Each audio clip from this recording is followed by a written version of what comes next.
नमस्कार। भारत की नदियाँ ये सिर्फ पानी की धाराएं नहीं है, है ना? ये तो जैसे हमारी सभ्यता की जीवन रेखाएं हैं। बिल्कुल। आप सोचिए कैसे ये हमारे भूगोल, हमारी संस्कृति, यहाँ तक कि हमारी इकोनॉमी को शेप करती हैं। हाँ, ज्योग्राफी, कल्चर, इकोनॉमी सब कुछ जुड़ा है इनसे। और ये जो पानी का बहाव है, जिसे हम टेक्निकल टर्म्स में ड्रेनेज कहते हैं, इसी ने तो तय किया है कि कहाँ शहर बसेंगे, कहाँ खेती होगी, मतलब सदियों से। सही। ये पानी का लैंडस्केप पर बहना ही सब कुछ निर्धारित करता है, एक तरह से। बिल्कुल। तो आज हम इसी दिलचस्प विषय की गहराई में उतर रहे हैं, भारत की जल निकासी प्रणाली यानी इंडियाज ड्रेनेज सिस्टम्स। जी। हमारे पास जो सोर्सेज हैं वो हमें उत्तर में बर्फीले हिमालय से लेकर दक्षिण के पुराने पेनिनसुलर प्लेटो तक इस पूरे नदियों के जाल को समझने में मदद करेंगे। हाँ, और हमारा मकसद सिर्फ नदियों के नाम रटना नहीं है। हम समझना चाहते हैं कि ये रिवर सिस्टम्स कैसे काम करते हैं, इनकी टाइप्स क्या हैं, इनकी खासियतें क्या हैं। और इनका महत्व क्या है। एग्जैक्टली। Right. सिर्फ ज्योग्राफी नहीं है, ये समझना है कि पानी हमारे लैंडस्केप को, हमारे जीवन को कैसे बनाता है। ओके, तो चलिए शुरू करते हैं। सबसे पहले ये शब्द ड्रेनेज, जब हम नदियों के कॉन्टेक्स्ट में बात करते हैं तो इसका ठीक मतलब क्या है? देखिए, ड्रेनेज शब्द बेसिकली किसी भी इलाके की पूरी रिवर सिस्टम को डिस्क्राइब करता है। अच्छा। इसे समझने का एक आसान तरीका है, एक पेड़ की तरह सोचे। जैसे पेड़ की पतली टहनियां होती हैं, हाँ? वैसे ही छोटी छोटी धाराएं होती हैं, स्ट्रीम्स जिन्हें कहते हैं। अच्छा, और जैसे टहनियाँ जुड़कर मोटी शाखाएं बनती हैं, वैसे ही ये स्ट्रीम्स मिलकर बड़ी नदियां बन जाती हैं। एग्जैक्टली। और आखिर में जैसे सारी शाखाएं एक तने से जुड़ती हैं, वैसे ही ये सारी नदियां बहकर एक बड़े वाटर बॉडी में मिल जाती हैं। जैसे कोई झील या समुद्र या फिर महासागर। हाँ, बिल्कुल। तो ड्रेनेज एसेंशियली पानी के बहाव का ये पूरा नेचुरल नेटवर्क है। तो फिर ये ड्रेनेज बेसिन क्या होता है? ये शब्द भी बहुत सुनने को मिलता है। हाँ, ड्रेनेज बेसिन मतलब वो पूरा ज्योग्राफिकल एरिया, वो पूरा इलाका जिसका पानी एक मेन नदी और उसकी सारी सहायक नदियों माने ट्रिब्यूटरीज के जरिए बहकर एक जगह जाता है। अच्छा। अब इसे एक बहुत बड़े फनल की तरह सोच सकते हैं, जो एक खास इलाके का सारा पानी खींचकर नदी में ले जाता है। दिलचस्प। सोर्सेज में लिखा है कि दुनिया का सबसे बड़ा ड्रेनेज बेसिन तो अमेज़न नदी का है। हाँ, वो तो बहुत ही विशाल है।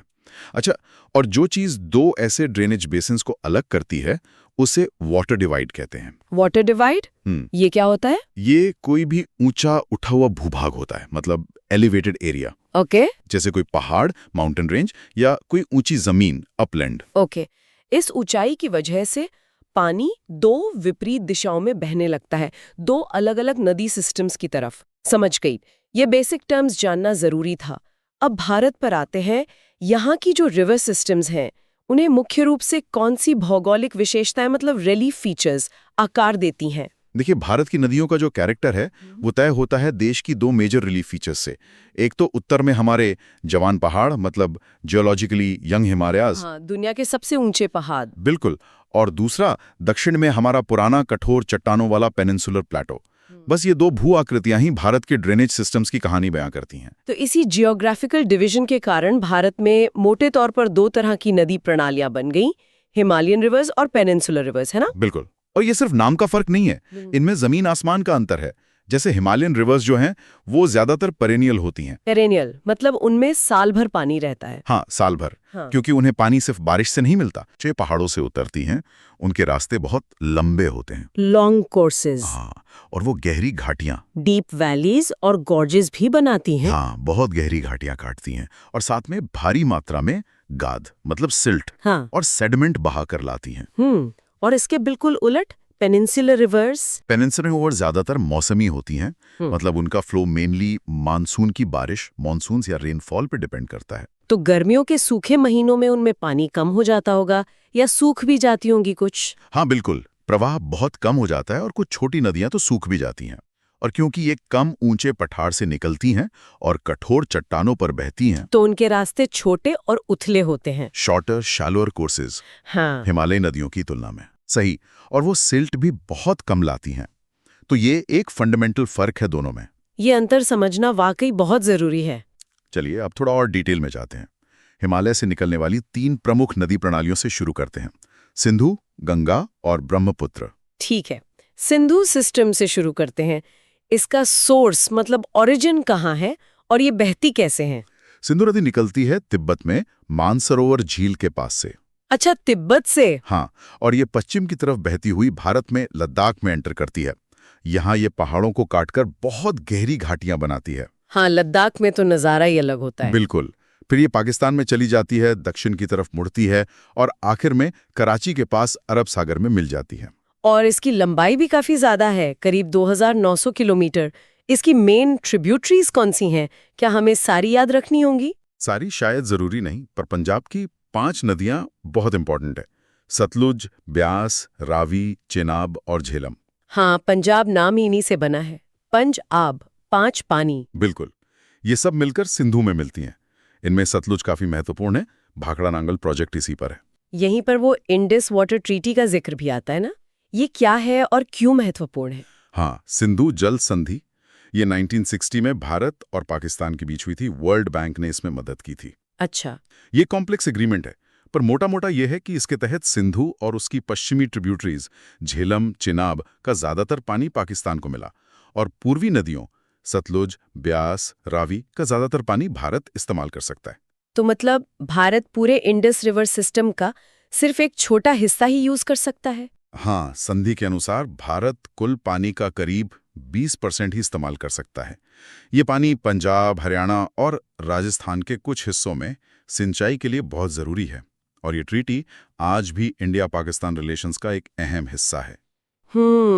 ये जानना जरूरी था। चलिए, अब भारत की सबसे जानी मानी, सबसे पवित्र नदी गंगा की तरफ चलते हैं। हाँ, गंगा। इसका उद्गम भी बड़ा इंटरेस्टिंग है। ये सीधे गंगा नाम से शुरू नहीं होती। अच्छा। इसकी 2 मेन शुरुआती धाराएं हैं। एक है भागीरथी, जो निकलती है गंगोत्री ग्लेशियर से। हाँ, गंगोत्री। और दूसरी है अलकनंदा। ये दोनों उत्तराखंड में देवप्रयाग नाम की जगह पर मिलती हैं और वहां से ये नदी गंगा कहलाती है। वाह! और फिर हरिद्वार में ये पहाड़ों से नीचे मैदानों में आ जाती है। बिल्कुल। इसकी लंबाई 2500 किलोमीटर से भी ज्यादा है और ये भारत की इतनी बड़ी आबादी को सपोर्ट करती है। इसकी ट्रिब्यूटरीज का नेटवर्क तो बहुत बड़ा होगा। हाँ, बहुत विशाल है। गंगा की कई इंपॉर्टेंट ट्रिब्यूटरीज हैं। कुछ हिमालय से आती हैं, जैसे यमुना। यमुना खुद यमुनोत्री ग्लेशियर से निकलती है और इलाहाबाद, अब प्रयागराज में गंगा से मिलती है। यमुना तो खुद ही एक बहुत बड़ी नदी है। बिल्कुल। इनके अलावा घाघरा, गंडक और कोसी जैसी नदियां हैं जो नेपाल हिमालय से आती हैं। ये नदियां अपने साथ उपजाऊ सिल्ट लाती हैं। लेकिन कोसी जैसी नदियां तो भयंकर बाढ़ के लिए भी जानी जाती हैं। उसे बिहार का शोक कहते हैं ना? हाँ, बिल्कुल। कोसी अपना रास्ता बदलने और बाढ़ लाने के लिए कुख्यात है। तो ये हिमालयी ट्रिब्यूटरीज हुई। और क्या दक्षिण के पठार से, माने पेनिनसुला प्लेटो से भी कोई नदियां गंगा में मिलती हैं? हाँ, मिलती हैं। इनमें मुख्य हैं चंबल, बेतवा और सोन। ये ज्यादातर सेमी एरिड एरिया से आती हैं। अच्छा, तो इनमें पानी कम होता होगा। हाँ, इनमें पानी की मात्रा हिमालय ट्रिब्यूटरी से कम होती है और इनके रास्ते भी छोटे होते हैं। ये गंगा के ड्रेनेज बेसिन की डाइवर्सिटी दिखाती हैं। गंगा और ब्रह्मपुत्र मिलकर दुनिया का सबसे बड़ा डेल्टा बनाती हैं, सुंदरबन डेल्टा। इसके बारे में कुछ खास बातें? हाँ, बंगाल की खाड़ी में गिरने से ठीक पहले गंगा, जो वहाँ पद्मा और मेघना कहलाती हैं, और ब्रह्मपुत्र, जो वहाँ जमुना कहलाती है, मिलकर ये विशाल डेल्टा बनाती हैं। दुनिया का सबसे बड़ा और सबसे तेजी से बढ़ने वाला डेल्टा। जी हाँ, इसका नाम यहाँ मिलने वाले सुंदरी पेड़ पर पड़ा है। ये एक यूनेस्को वर्ल्ड हेरिटेज साइट है। और रॉयल बंगाल टाइगर का घर भी है। बिल्कुल। यहाँ का पूरा इकोसिस्टम ही यूनिक है। घने मैंग्रोव फॉरेस्ट्स, ज्वार भाटे से बनने वाले रास्ते, टाइडल वाटरवेज, कीचड़ वाले मैदान, मड फ्लैट्स, सब कुछ है यहाँ। गंगा इतनी पवित्र और महत्वपूर्ण है, तो इसकी सफाई के लिए भी तो काफी प्रयास हुए होंगे, जैसे वो नमामि गंगे प्रोग्राम। जी हाँ, बिल्कुल। गंगा में पोल्यूशन एक बहुत बड़ी प्रॉब्लम है। इससे निपटने के लिए पहले भी कोशिशें हुई, जैसे 1985 में गंगा एक्शन प्लान GAP शुरू हुआ था। हाँ, GAP। लेकिन जून 2014 में नमामि गंगे प्रोग्राम एक बड़े फ्लैगशिप मिशन के तौर पे लॉन्च किया गया। इसका मेन फोकस है पोल्यूशन कम करना, पोल्यूशन अबेटमेंट, खासकर शहरों का सीवेज और उद्योगों का इंडस्ट्रियल वेस्ट ट्रीट करके। नदी का संरक्षण, कंजर्वेशन। हाँ, उसके नेचुरल फ्लो और इकोसिस्टम को बचाना, और नदी का कायाकल्प, रेजुविनेशन करना, मतलब उसकी हेल्थ को रिस्टोर करना। काम बहुत बड़ा है क्योंकि पोल्यूशन का लेवल बहुत ज्यादा है।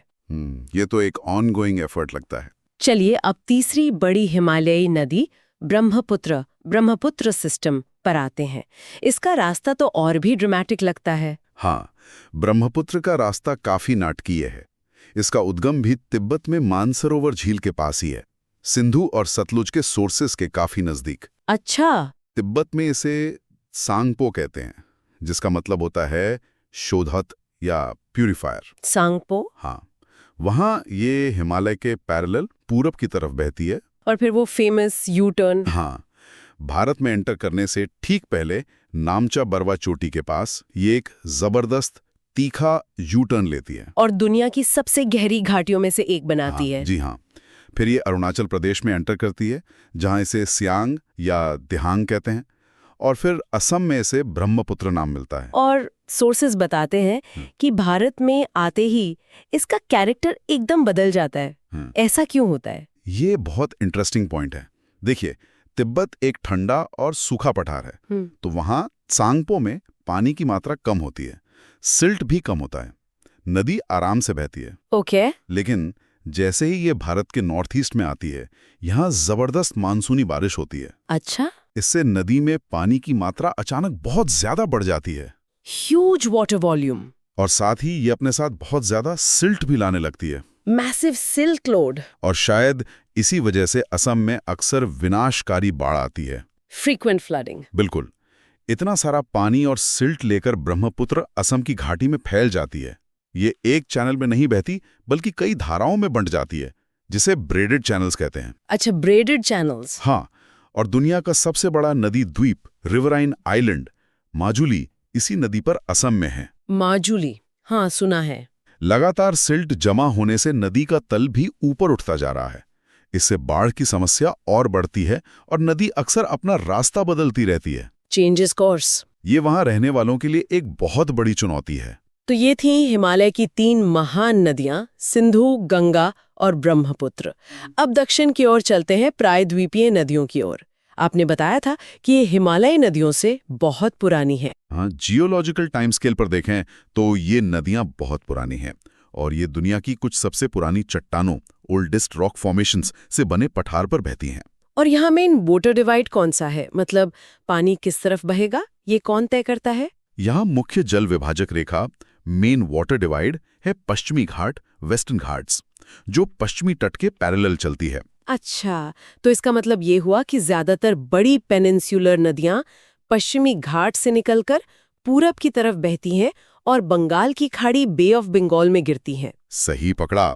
महानदी, गोदावरी, कृष्णा, कावेरी, ये सारी मेजर नदियां पूरब की तरफ बहती हैं और अपने मुहाने पर उपजाऊ डेल्टास बनाती हैं।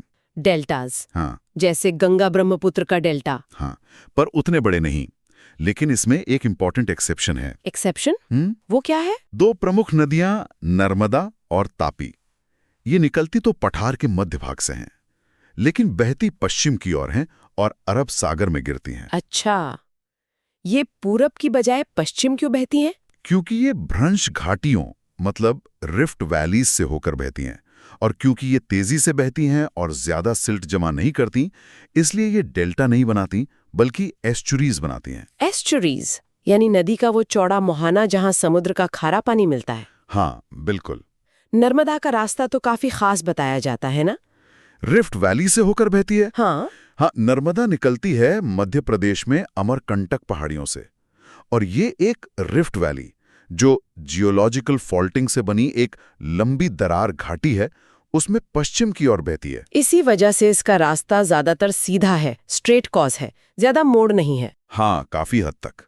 और जबलपुर के पास इसका वो संगमरमरी चट्टानों वाला गॉर्ज और धुआंधार जलप्रपात तो बहुत मशहूर है। धुआंधार नाम क्यों पड़ा इसका? क्योंकि वहां पानी इतनी जोर से ऊंचाई से गिरता है कि पानी की बूंदें धुएं की तरह उड़ती हैं, जैसे धुएं की धार। बहुत खूबसूरत नजारा होता है। वाह। अब बात करते हैं गोदावरी की। इसे दक्षिण गंगा भी कहते हैं। ये नाम क्यों? हाँ, क्योंकि लंबाई और ड्रेनेज बेसिन के साइज के हिसाब से देखें तो गोदावरी पेनिनसुलर इंडिया की सबसे बड़ी नदी है। जैसे नॉर्थ इंडिया में गंगा का स्थान है, वैसे ही दक्षिण में गोदावरी का। अच्छा, सबसे बड़ी कितनी लंबी है ये? इसकी लंबाई करीब 1500 किलोमीटर है और इसका ड्रेनेज बेसिन भी प्रायद्वीपीय नदियों में सबसे बड़ा है, लार्जेस्ट ड्रेनेज बेसिन, इसीलिए इसे सम्मान से दक्षिण गंगा कहते हैं। इसका उद्गम कहाँ है? ये महाराष्ट्र में नासिक के पास पश्चिमी घाट की ढलानों से निकलती है। और इसका बेसिन कहाँ-कहाँ फैला है? इसका बेसिन बहुत बड़ा है। महाराष्ट्र में तो करीब 50% हिस्सा है। इसके अलावा मध्य प्रदेश, उड़ीसा, आंध्र प्रदेश तक फैला है। इसकी मेन ट्रिब्यूटरीज में प्राणहिता, वेनगंगा और पैनगंगा शामिल हैं, जो खुद भी काफी बड़ी नदियां हैं। गोदावरी और नर्मदा के अलावा और कौन सी प्रमुख प्रायद्वीपीय नदियां हैं?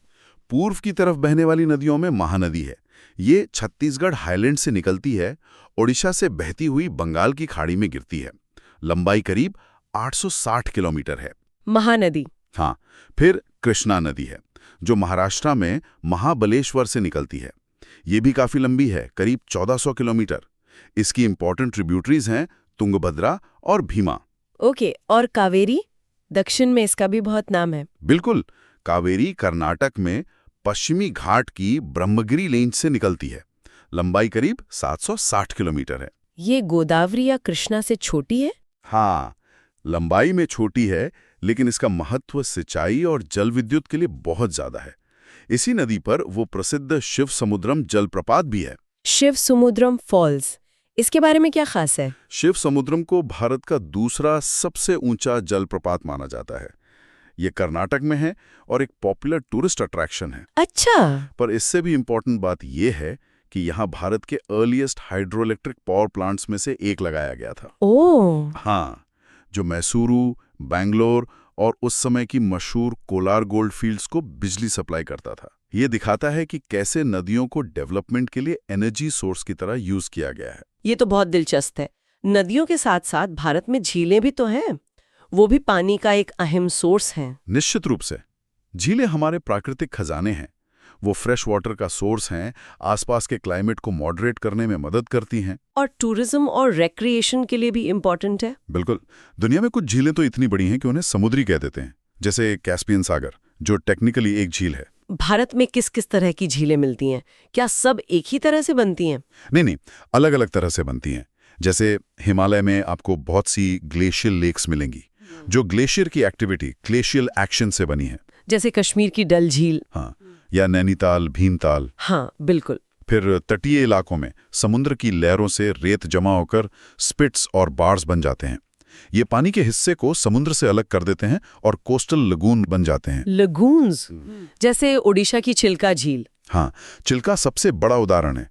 इसके अलावा आंध्र प्रदेश की पुलिकट और कोलेरू झीलें भी लगून्स हैं। ये अक्सर इंपॉर्टेंट बर्ड सैंक्चुरीज भी होते हैं। और वो ऑक्सबो लेक्स, उनका नाम बड़ा अजीब है, वो कैसे बनती हैं? जब मैदानी इलाकों में नदियां बहुत घूम घूम कर बहती हैं, मेंडरिंग रिवर्स, तो कभी कभी वो अपने घुमावदार रास्ते को छोड़कर सीधा बहने लगती हैं। अच्छा। तो नदी का वो जो पुराना कटावा यू शेप का हिस्सा बच जाता है, वही ऑक्सबो लेक कहलाता है। गंगा के मैदानों में ये काफी आम है। कुछ खास भारतीय झीलों के उदाहरण देंगे? जैसे वुलर लेक के बारे में क्या खास है? वुलर झील, जो जम्मू कश्मीर में है, वो भारत की सबसे बड़ी मीठे पानी की झील है। सबसे बड़ी? हाँ, और इंटरेस्टिंग बात यह है कि ये ग्लेशियर से नहीं बल्कि टेक्टोनिक एक्टिविटी से बनी है। मतलब जमीन के अंदर की हलचल से। ये झेलम नदी के रास्ते में आती है और फ्लड कंट्रोल में मदद करती है। साथ ही लोकल फिशिंग कम्युनिटीज और माइग्रेटरी बर्ड्स के हैबिटेट के लिए बहुत जरूरी है। और राजस्थान की सांभर झील, वो तो खारे पानी की है ना? हाँ, सांभर झील भारत की सबसे बड़ी अंतर्देशीय खारे पानी की झील है। यहाँ से बड़े पैमाने पर नमक का उत्पादन होता है। नमक झील से? हाँ, और ये हजारों प्रवासी पक्षियों, खासकर फ्लेमिंगोस के लिए एक बहुत इंपॉर्टेंट स्टेजिंग ग्राउंड है। एक यूनिक वेटलैंड इकोसिस्टम है ये। प्राकृतिक झीलों के अलावा क्या आर्टिफिशियल लेक्स या रिजर्वॉयर्स भी इम्पोर्टेंट है? मतलब जो इंसान बनाते हैं? हाँ, बिल्कुल। ये मानव निर्मित या ह्यूमन मेड झीलें होती हैं, जो आमतौर पर नदियों पर बांध बनाकर बनाई जाती हैं। जैसे भाखड़ा नांगल वाला जलाशय, गुरु गोबिंद सागर। एग्जैक्टली, वो एक बहुत बड़ा उदाहरण है। ये अक्सर मल्टीपर्पज होते हैं। मल्टीपर्पज मतलब कई काम आते हैं, जैसे हाइड्रो इलेक्ट्रिक पावर बनाना, सिंचाई के लिए पानी स्टोर करना, बाढ़ रोकना, फ्लड कंट्रोल और रिक्रिएशन के लिए भी जगह बन जाती है। तो संक्षेप में झीलें भी हमारे समाज और पर्यावरण के लिए बहुत फायदेमंद हैं। बिल्कुल, वो नदियों के फ्लो को रेगुलेशन करती हैं, बिजली बनाती हैं, क्लाइमेट को मॉडरेट करती हैं और एक्वाटिक लाइफ के हैबिटेट के लिए एक महत्वपूर्ण इकोसिस्टम सपोर्ट देती हैं। अब आते हैं इस चर्चा के आखिरी लेकिन शायद सबसे जरूरी हिस्से पर, जी। नदियों का आर्थिक महत्व, इकोनॉमिक इम्पोर्टेंस हाँ। और उनसे जुड़ी चुनौतियां, खासकर प्रदूषण की। बिल्कुल। इसमें तो कोई शक नहीं कि नदियां हमारी आर्थिक जीवन रेखाएं हैं। हाँ, बिल्कुल। ह्यूमन सिविलाइजेशन की शुरुआत से ही नदियां इकोनॉमिक डेवलपमेंट का बेस रही हैं और भारत जैसे देश में जहां आज भी इतनी बड़ी आबादी एग्रीकल्चर पर डिपेंड करती है, वहां तो नदियों का महत्व और भी ज्यादा है। सिंचाई के लिए सारा पानी तो नदियों से ही आता है ज्यादातर। हाँ, इसके अलावा जल परिवहन के लिए और आज के जमाने में हाइड्रो पावर जनरेशन के लिए भी नदियां बहुत जरूरी हैं। और ये भी सच है कि भारत के ज्यादातर बड़े शहर, ऐतिहासिक शहर नदी तटों पर ही बसे हैं। दिल्ली, आगरा, वाराणसी, कोलकाता, पटना, कितनी लंबी लिस्ट है। बिल्कुल, क्योंकि नदियों ने पानी दिया, ट्रांसपोर्ट का रास्ता दिया और उपजाऊ जमीन दी। लेकिन विडंबना देखिए, आज यही नदियां जो जीवन देती हैं खुद संकट में हैं। रिवर पोल्यूशन एक बहुत बहुत बड़ी चुनौती बन गया है। इसके मुख्य कारण क्या हैं? क्या सिर्फ इंडस्ट्रीज का कचरा ही है? नहीं, वो एक बड़ा फैक्टर है, पर अकेला नहीं। शहरों से निकलने वाला बिना ट्रीट किए हुआ गंदा पानी सीधे नदियों में बहा दिया जाता है। खेतों से जो पानी बहकर आता है उसमें पेस्टिसाइड्स, फर्टिलाइजर्स घुले होते हैं, वो भी नदियों में जाता है। फिर बढ़ती आबादी और शहरों की पानी की डिमांड का प्रेशर अलग है। और इस पोल्यूशन का असर क्या हो रहा है नदियों पर? असर बहुत बुरा है। पानी की क्वालिटी खराब हो रही है, पीने लायक नहीं बच रहा। नदियों में रहने वाले जीव जंतु मर रहे हैं। और इंसानों की सेहत पर भी असर पड़ता होगा। बिल्कुल। Health hazards. बिल्कुल, प्रदूषित पानी से कई बीमारियां फैलती हैं। और एक और चिंता की बात है कि पोल्यूशन इतना बढ़ गया है कि नदियों की जो अपनी नेचुरल सेल्फ क्लिंजिंग कैपेसिटी होती है, खुद को साफ करने की क्षमता, हाँ, वो भी अब जवाब दे रही है।